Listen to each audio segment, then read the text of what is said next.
Good morning students. Lesson चल रहा था हमारा फर्स्ट संसाधन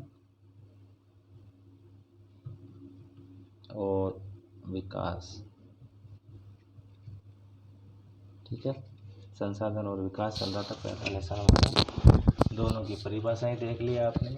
इसके बाद में आपको मैंने एक रेखा चित्र के माध्यम से समझाने का प्रयास किया था कि किस किस तरीके से हमारे जो संसाधन है इन संसाधनों का वर्गीकरण किया गया है, अर्थात इनको अलग अलग स्तर पर बांटा गया है। जैसे आपने देखा था इसमें समाप्ति के आधार पर भी होते हैं, जैविक और अजैविक के आधार पर भी होते हैं। ठीक है, इसके अलावा जो स्वामित्व होता है या अधिकार होता है उसके आधार पर भी होता है, जो संभाव्यता होती है उसके आधार पर भी होता है ना। अलग अलग तरीके से अलग अलग हमारे संसाधन ये होते हैं। तो आज हम इन संसाधनों का जो वर्गीकरण है, अर्थात इनका जो वर्गीकरण किया हमने, इसको हम अलग अलग तरीके से सभी का अध्ययन करेंगे। अलग अलग तरीके से ये जो संसाधन है किस तरीके से हमारे काम में आए, किस तरीके से इनका उपयोग हमने सीखा, इन सभी को पढ़ने का प्रयास करते हैं। सबसे पहले हम बात करते हैं, आपको मैं दिखा देता हूँ। देखिए, ये सबसे पहले ये देखिए संसाधनों के प्रकार अलग अलग।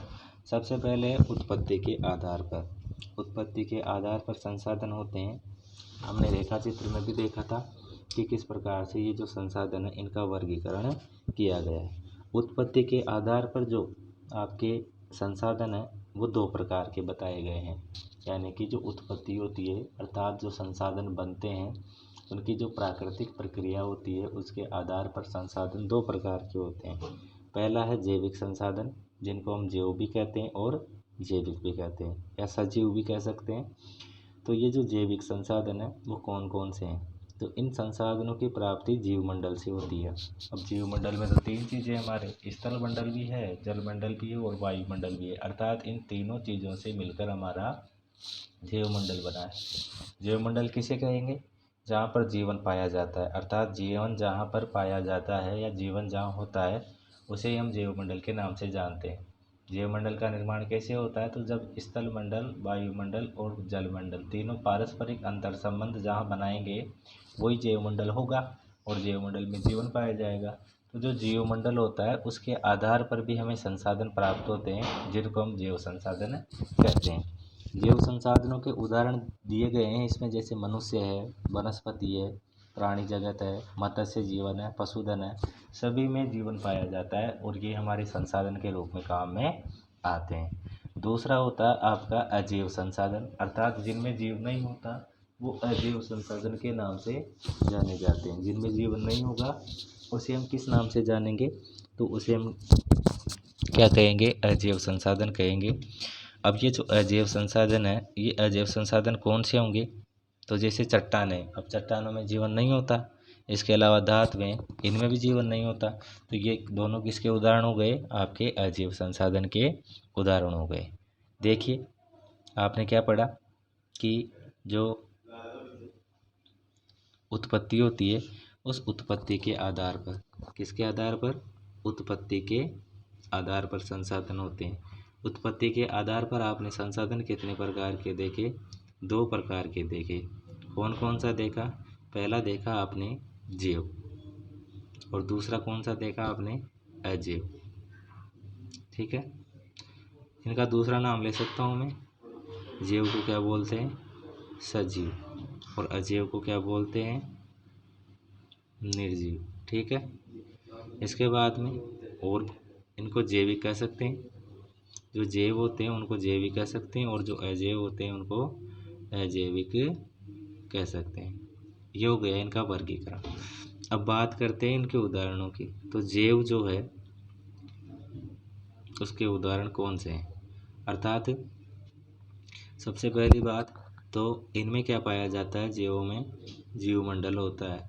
जहाँ जहाँ जीवन पाया जाएगा वो सारे संसाधन कौन से होंगे? जैविक संसाधन होंगे। जिन जिन में भी जीवन पाया जाएगा वो सारे के सारे कौन से संसाधन होंगे? जैविक संसाधन होंगे। अब देखिए, ये जो जैविक संसाधन है ये जैविक संसाधनों के उदाहरण क्या हैं? तो जैविक संसाधनों की बात करें, मनुष्य हो गए, जीव जंतु हो गए, चाहे से वो पानी में रहने वाली मछलियाँ हो, ठीक है, या स्थल पर रहने वाले जंतु हो, वो सभी किसका भाग है? वो सभी जैवमंडल का भाग है। दूसरी बात करते हैं अपन, दूसरे नंबर पे था आपका अजैव संसाधन। अजैव संसाधन क्या होगा? जिसमें जीवन नहीं पाया जाएगा, जिसमें जीवन नहीं पाया जाएगा वो अजैव होगा। जैसे आपने देखी उदाहरण के रूप में चट्टानें, क्या देखी? चट्टानें, अर्थात चट्टानें क्या होती है? चट्टानें ऐसी होती है जिनमें जीवन पाया नहीं जाता, ठीक है, प्रकृति के रूप में होती तो है लेकिन इनमें जीवन पाया नहीं जाता। इसके अलावा चट्टानों के अलावा हम बात करते हैं, जैसे हमारी धातुएं हैं, ये धातुएं होती है जो हमें धरातल में पाई जाती है, बहुमूल्य होती है, ऐसी कोई वो नहीं है कि इनमें ये हमारे उपयोगी नहीं है, बहुत उपयोगी होती है ये, लेकिन इनमें जीवन पाया नहीं जाता, इनमें जीवन नहीं पाया जाता, ठीक है। ये तो किसके आधार पे हो गई? ये तो इसके उत्पत्ति के आधार पर हो गई। दूसरा जो है आपका वो दूसरा होता है समाप्यता के आधार पर। दूसरा कौन सा होता है? समाप्यता के आधार पर। किसके आधार पर होगा? दूसरा समाप्यता के आधार पर। समाप्यता का मतलब क्या हो गया? समाप्ति, अर्थात इनकी जो मात्रा होगी और इनकी जो प्रकृति होगी, इनकी मात्रा और प्रकृति के आधार पर क्या है कि इनका वर्गीकरण किया गया है समाप्ति के आधार पर। तो समाप्ति के आधार पर क्या हुआ कि मात्रा और जो इनकी प्रकृति है उसके आधार पर कुछ संसाधन तो ऐसे हैं जो प्रकृति से समाप्त हो सकते हैं, जबकि कुछ संसाधन ऐसे हैं जिनका आप उपयोग कितनी बार उपयोग कर लो ये समाप्त नहीं होंगे। तो इसे हम कहते हैं समाप्यता के आधार पर। समाप्यता के आधार पर इनको हम बोलते हैं दो प्रकार से। एक तो बोलते हैं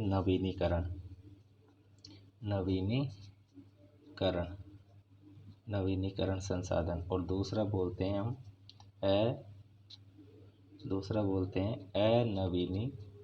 अनवीनीकरण संसाधन। दो प्रकार के हो गया। पहला हो गया नवीनीकरण संसाधन और दूसरा हो गया अनवीनीकरण संसाधन। अब देखिए ये किसके आधार पर है? समाप्ति के आधार पर है। तो अब पहला आपका है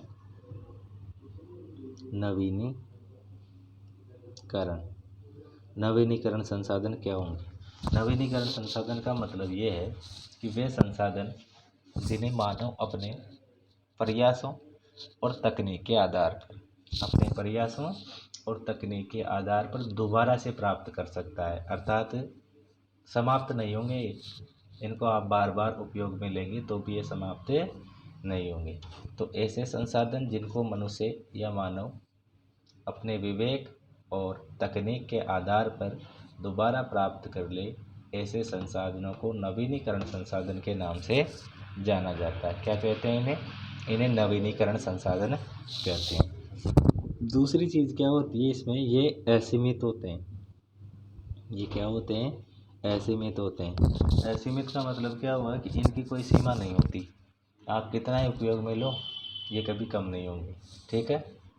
तीसरी चीज़ होती है कि इनके द्वारा जब आप इनको काम में लोगे, अर्थात इनका उपयोग करोगे, तो प्रदूषण नहीं होता। इनसे क्या नहीं होता? प्रदूषण नहीं होता।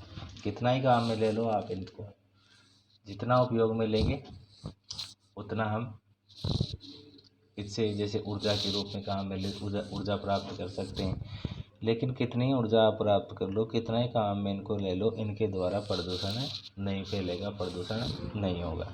जैसे हम बात करते हैं नवीनीकरण संसाधनों की, किन किन को हम दोबारा प्राप्त कर सकते हैं, तो अगर हम उदाहरण की बात करते हैं तो उदाहरण में सबसे पहले हम बात करें सौर ऊर्जा की। आपको पता है सौर ऊर्जा सूर्य से प्राप्त की जाती है। किससे प्राप्त की जाती है? ऐसा संसाधन है जिससे सौर ऊर्जा प्राप्त करते हैं, वो क्या है? सूर्य।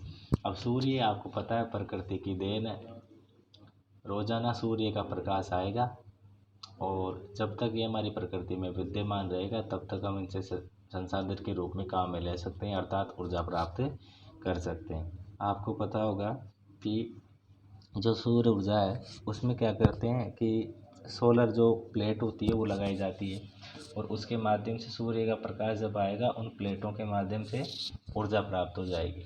तो अब ये लगातार प्राप्त होगी। अच्छा, इनका उपयोग लेंगे तो प्रदूषण होगा क्या? बिल्कुल नहीं होगा। सूर्य का जो प्रकाश है उससे विद्युत बनती है तो उसमें प्रदूषण नहीं होता है। ठीक है, दूसरी बात करते हैं अपन। दूसरा उदाहरण पवन ऊर्जा है। पवन ऊर्जा पवन ऊर्जा के माध्यम से भी आप क्या कर सकते हैं? ऊर्जा प्राप्त कर सकते हैं। आपको पता है प्रकृति की देन है, हवाएं चलती रहेगी। हवाओं के माध्यम से हम जैसे क्या करते हैं कि पवन चक्कियाँ लगाते हैं तो उनके माध्यम से क्या है? ऊर्जा प्राप्त कर ली जाती है। तो इसमें भी क्या होता है कि लगातार हम ऊर्जा प्राप्त करते रहेंगे, ये असीमित है, समाप्त नहीं होगी और हमें हमेशा ऊर्जा प्राप्त होती रहेगी। तो इसे हम क्या कहेंगे? इसे भी हम नवीनीकरण संसाधन कहेंगे। इसमें प्रदूषण होता है क्या? अगर आप प्रयोग में लोगे तो इससे प्रदूषण हो रहा है क्या? बिल्कुल प्रदूषण नहीं हो रहा। ठीक है, तो ये इसके अलावा आप जल ऊर्जा को ले सकते हैं। जल ऊर्जा भी एक ऐसा संसाधन है जिनके द्वारा हमें लगातार हम विद्युत प्राप्त कर सकते हैं, ऊर्जा प्राप्त कर सकते हैं, प्रदूषण नहीं होता, असीमित संसाधन। ठीक है, दूसरा था आपका अनवीनीकरण संसाधन। अनवीनीकरण संसाधन। अनवीनीकरण संसाधन क्या होगा कि एक ऐसा संसाधन या ऐसे स्रोत जिनको मनुष्य अपनी बुद्धि, अपनी तकनीक, अपने चिंतन और अपनी जो प्रौद्योगिकी है उसके माध्यम से, श्रम और कौशल के माध्यम से दोबारा प्राप्त नहीं कर सकता। अर्थात ये इनके बनने की जो प्रक्रिया है हजारों, लाखों और करोड़ों सालों में जाकर ये संसाधन धीरे धीरे बनते हैं। तो इनको मनुष्य क्या है कि दोबारा प्राप्त नहीं कर सकता। अर्थात ये क्या होते हैं? पहले वाले तो अपने देखे असीमित होते हैं, लेकिन ये क्या होते हैं?